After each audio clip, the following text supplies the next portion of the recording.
Hi, everyone. I'm Mike Callagy, the County Executive. Thanks for being with us here today for this briefing. We, much like COVID, had a briefing with all elected officials a couple hours ago. And for those of you who were around back then, we would follow up with a briefing of the press. So you get the same information that we're giving out to elected officials.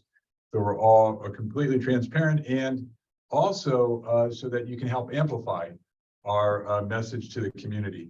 So let me start with the briefing for January 4th by saying that on Tuesday, January 3rd, the county activated its Emergency Operations Center and declared a local state of emergency. Now, that operations center was really opened on the 31st in the first storm at 9 a.m. It's really been in operation since then, but as of yesterday morning at 9 a.m., we went to a 24-hour status. So we'll be staffing the EOC 24 hours a day through the weekend around the clock. So in the purpose of the local declaration, makes the county more eligible for reimbursement for costs incurred in emergency response to the current storms. As we know, as I'm sure all of you know, that the governor declared a state of emergency and for this also, which is terrific, which will open up more resources to us. And the county has been working really around the clock for the last several days with the cities and multiple agencies to respond to the storms in a collaborative and coordinated way, and to get as much information out to the residents as possible. One of the, from the December 31st storms, one of the major flooding areas, as you probably know, was 100 Harbor, where the mobile home park was red tagged and evacuation of the entire park took place that night. A lot of people were displaced there. We've housed a lot of people as a result of that, and I'll get into those numbers in just a minute. And obviously we saw a widespread flooding throughout the county and some landslides that really impacted the navigation throughout the county.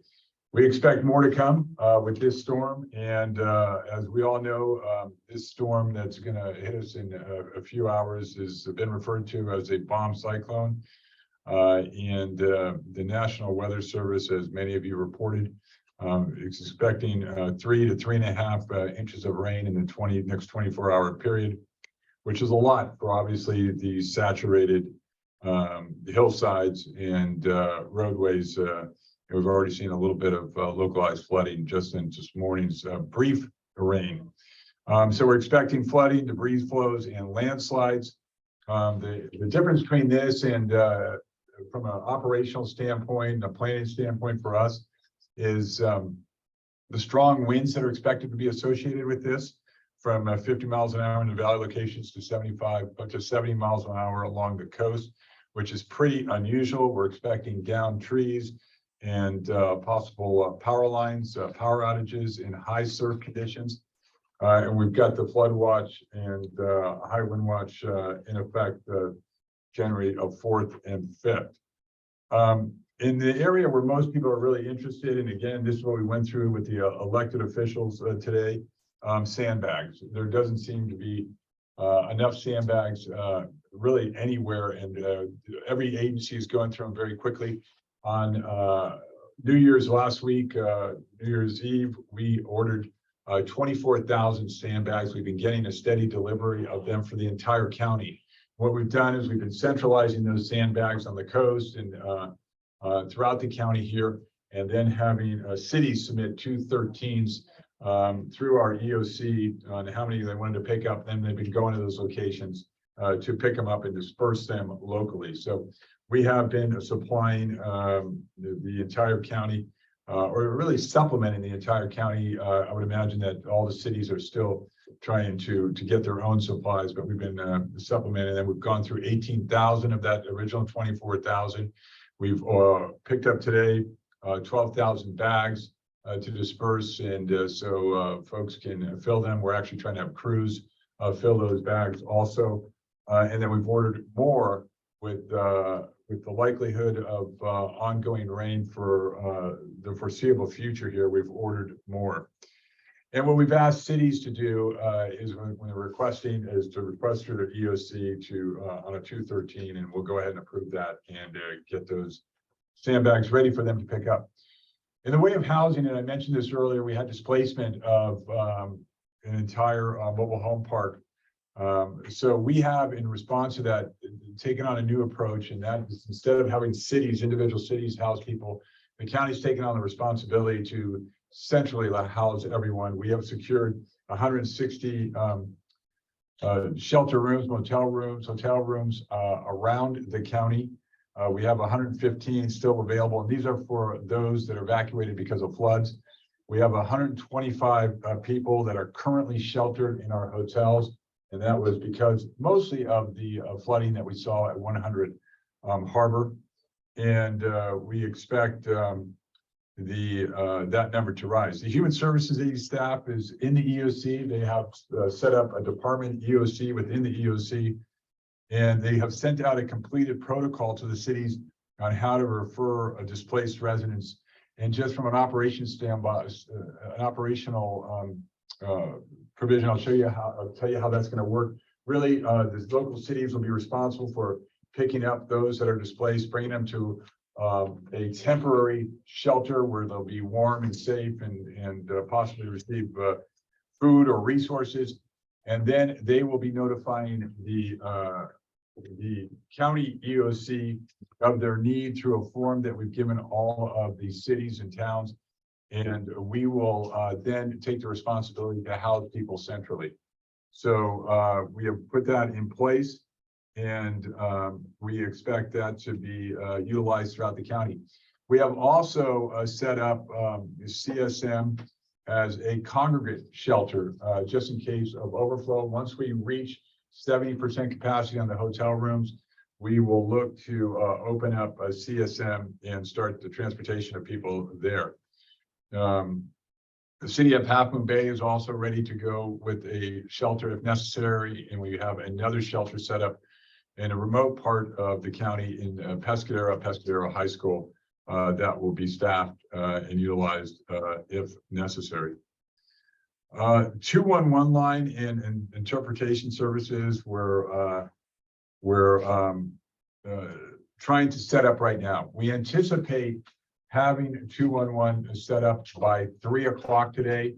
That will allow people to call in to 211 and for any storm related information, and we will direct them to what resource to call within their city.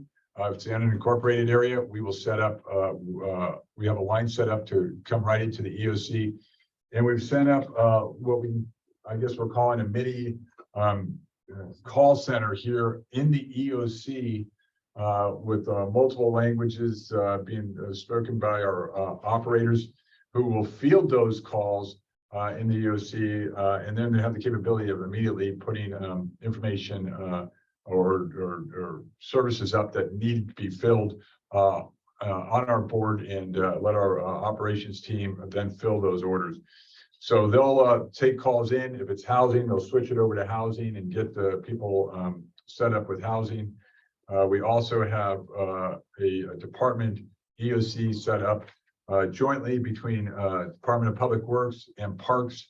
We're utilizing Parks Rangers to help clear roads and branches and streams and anything else that we need there.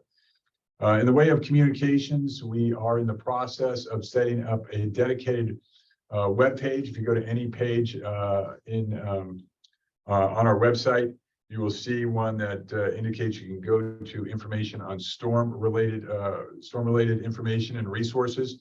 You can click on that and to go directly there. It'll take you to locations where sandbags will be obtained, and there's a link to get to all the city sandbag locations. We're obviously trying to fill as many orders as we can around the county to keep those resources available. It'll also give numbers that can be called to our core agencies if people are in need of food or other resources, and certainly to the number to our EOC if people need to call in and get placement for housing that is in the unincorporated area. Otherwise, they'll be directed to the temporary shelters in the cities. So that should be up and running shortly. A lot of good information on there with links to more information. The coordination with the cities has been outstanding. We're meeting multiple times a day. So they really understand the process, and we understand what their needs are and where their temporary evacuation points will be throughout the storm. We're going to try something new also that you might want to avail yourselves of, because I think it'll be a good resource and a resource for the public. We're going to have a Zone Haven up, and we'll put in the links here if we can, the website for Zone Haven, so that everyone in the county can really follow in real time, to the best of our ability to keep up with road closures, flooding in certain areas, what we're doing. And we've never done this before. We're trying to push out as much information as we can to the public, so they can be as aware as possible as to what's going on countywide. We have people in the EOC here that are following the CAD dispatch for fire on street closures and trees down and those type of things. And then they're plugging that information into Zone Haven. So you can go to any zone throughout San Mateo County. It'll turn a certain color when there's activity in that zone. You can click on there and see all the activity in that zone. So again, first time we've ever used this. We're going to try to see how well it works. And we've got people 24 hours around the clock updating that. The Sheriff's Office has requested that everyone try to sign up for SMC Alert. We're trying to amplify that message right now, so we get as many people signed up for that as possible, because a lot of good information is coming out on that. Again, the Sheriff's Office is fully staffed and has put extra personnel in place. And we've got storm watch teams out there, so they'll be driving through neighborhoods in the remote areas of the county, especially along the coast, looking for hazard, down trees, flooded areas, those type of things, and getting that information back to the EOC. And we're trying to get out, obviously, our message on travel, and that's really, if you don't need to travel, please stay at home during this storm. We in the county have asked that all non-essential personnel work from home today, to try to alleviate them from coming in and staying off the roads during the storm, which will take place and probably start at least in earnest in the next hour or two. A reminder to keep flashlights and food and water in your vehicle in case of emergency. We talked about sandbags already and the location on where to get those. The storm-related assistance we talked about in the form of 211, and really to call 911 only in the case of emergencies, medical emergencies. And I do have some information from PG&E on that a medical baseline program is in place, also known as medical baseline allowance. Is an assistance program for residential customers who depend on power for certain medical needs. And it's pgne.com, baseline medical info and sign up, so people can go there and sign up. It's really a community resource, so they know if you have needs, and if there's power out in that area, they'll go check on you. So in the event of the shelter open at CSM, PG&E is also looking to help support that with cell phone charging stations and medical devices and charging stations, and PG&E outage maps for real time monitoring of outages. You can go to the PG&E site and get that information also. EMS and the Mohawk has been activated in the county. It has secured additional ambulance coverage on the coast if needed, and partnered with Public Safety Communications to address 911 medical calls.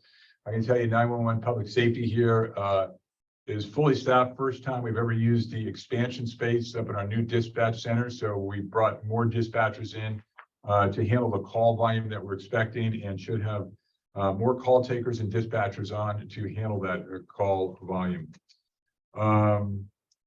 And then we've got from the County Office of Education, they've also stood up a winter storm resource page on their website, so they can tell, so people can go and check out what schools will be closed, and what schools and when they'll be closed and what areas. So with that, let me just ask the staff here. We've got the director of the EOC. We've got Adam Ely, who's the county executive deputy here. And we've got Ken Ken Cole, our HSA director from here. We've got Marshall from our PIO office. So let me just ask them, is there anything I'm missing or anything that you guys would like amplified? I only want to amplify that in the event people, and we're able to push this out to people that they are going to need to evacuate or concerned they might need to evacuate, that they should make a decision early.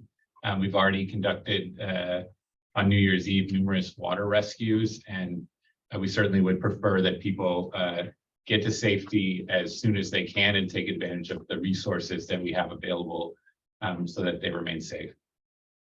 And this is Ken Cole with the Human Services Agency. For the shelter part of this puzzle, it's important to realize that we're talking about a system that works on temporary emergency,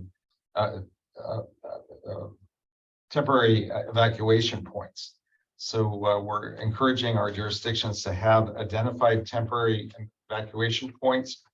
And that's where people will go if they're flooded out, unfortunately, from their housing. And then the county, as Mike described, will centrally work towards getting shelter resources.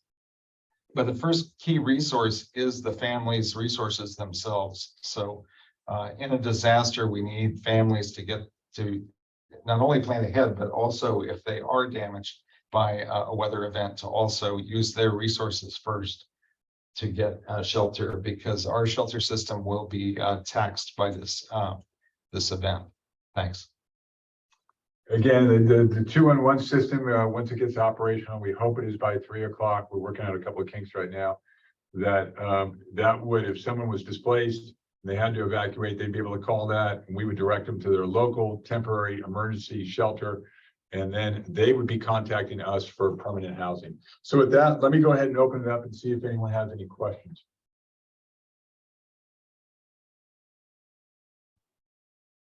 I have one real fast. Do you guys have any Spanish speakers to give us this rundown, but in Spanish? Yeah, we can certainly give one for you. And again, you know, on our website, all that information can be converted into any language for translation. And then on our internal call center here, we will have languages covered immediately. For Connie, remind me of the languages. Yes, those languages are in Spanish, Mandarin, Cantonese, and Tagalog. And the capability to really communicate with anyone else, but we'd have to get some the language line involved. But that's the immediate need. But we can get someone else in if you want to stay on and translate that for you. Perfect. Thank you. Great. Other questions? Hi, yes, this is Erin with the San Francisco Chronicle. Can you just go over the shelter bed numbers one more time? How many shelter beds you have, how many are occupied, and how many are available? Right. So we have 160 rooms for shelter with availability of 115 right now. We do have 125 people currently sheltered, and some of those are obviously in multiple rooms. Then we have the capability of, and this is ready to go, the College of San Mateo for a congregate shelter, and we'll hold 70 people there. Obviously, and then we'll trickle down if we see more than that. Then we'll go to the next congregate shelter, and that would be another one of the colleges. We've got Callagy and Skyline that we could move to, or we could also work to secure more rooms in hotels. So, you know, it's a big operation. We take on the feeding and care for these people once we take them into our shelter network. So there's a large operation there. We'll be working in concert with the Red Cross and our nonprofits and volunteers and everyone else. Certainly, the Human Services Agency has been through this before and are prepared to house people. Thank you so much. It looks like we have a question from Leo Worthington. Leo. Hi, yeah, I work for the Redwood City Post. I was wondering if you could tell us how long people can stay in these rooms and whether they're provided with food or any other kinds of resources while they're there. Yeah, we're hoping to keep them as long as there's a danger in where they're living, or look for longer term situations. I mean, we have, quite frankly, we've seen a couple of houses have been red tagged. But these would be folks with no other means that wouldn't have other family, friends, or financial means to take care of themselves. So we see this as a shorter term type of situation to get through these storms and get their residents stabilized. The mobile home park at 100 Harbor is really, they got the water out of there, but we're reluctant to put people back in there with the storm coming down on us and the power that it's going to bring, we believe, because we don't want to have to evacuate them again. Ken, can you talk to the feeding of these individuals? Yeah, anytime, as Mike said, anytime we provide housing, we need to provide food. And so we work with initially with Red Cross and also with our local nonprofits to arrange food provisions. So nonprofits like Life Moves and the Samaritan House, for example. So we patch together what we need and match that food resource to the location the person's housed at. And then we also will connect them with our nonprofit core partners who, may be able to provide them financial assistance or repairs to their cars that may be damaged, those type of things that would occur normally with flooding or any type of loss of other items in their house that they may need for that are essential to living.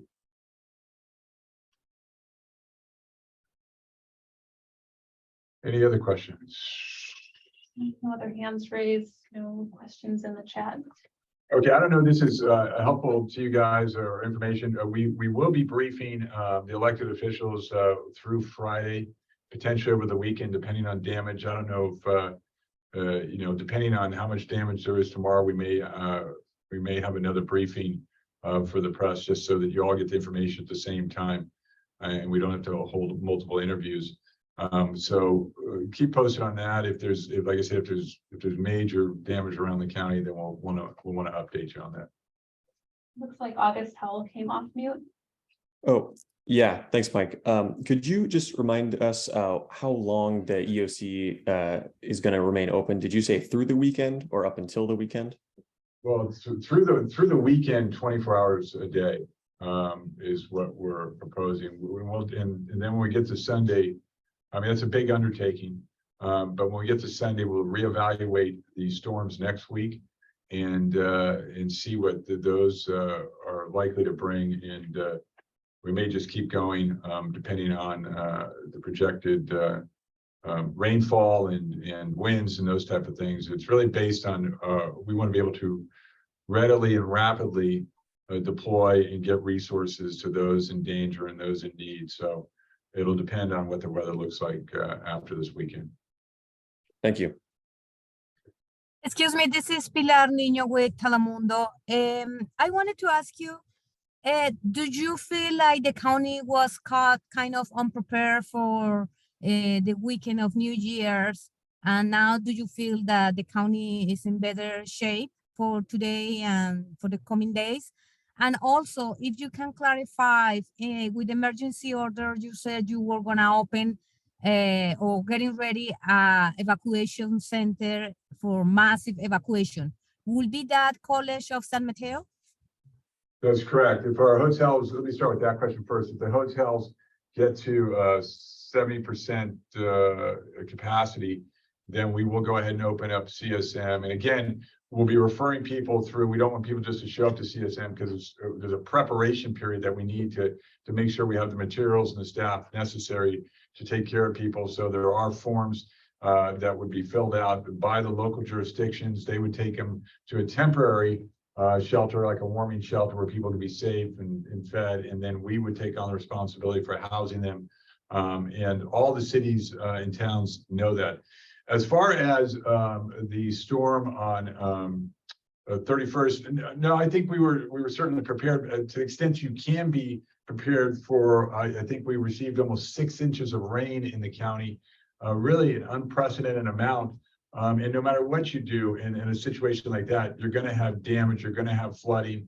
And I think that we were well positioned on New Year's Eve to respond to those and really help people in their hour of need, especially with the evacuation of a full mobile home park. Where I think the difference is now is that we have asked the public to join us in preparing and trying to shore up their homes and their businesses so that we may not have to respond to the extent that we have before. Really, the highest priority is on those areas where flooding will displace people. So we've evaluated that over the last couple of days and really got sandbags out there. We know that, there was units damaged out at Moon Ridge with water coming off the hill here. We've really worked with them, getting them sandbags to try to shore that up. Same thing down in Belmont and other areas around the county. We've worked with Caltrans to try to see what we can do about making sure that some pumps that failed are now operational. So you shouldn't see the flooding on 101 that we experienced before. So everybody's been really working together and to clean up and then really kind of fortify some of the areas that were most vulnerable because of rain. Any other questions? Okay, well then, thank you very much for all being here. Be safe out there, and we'll let you know tomorrow if we're going to have another briefing. Thanks so much.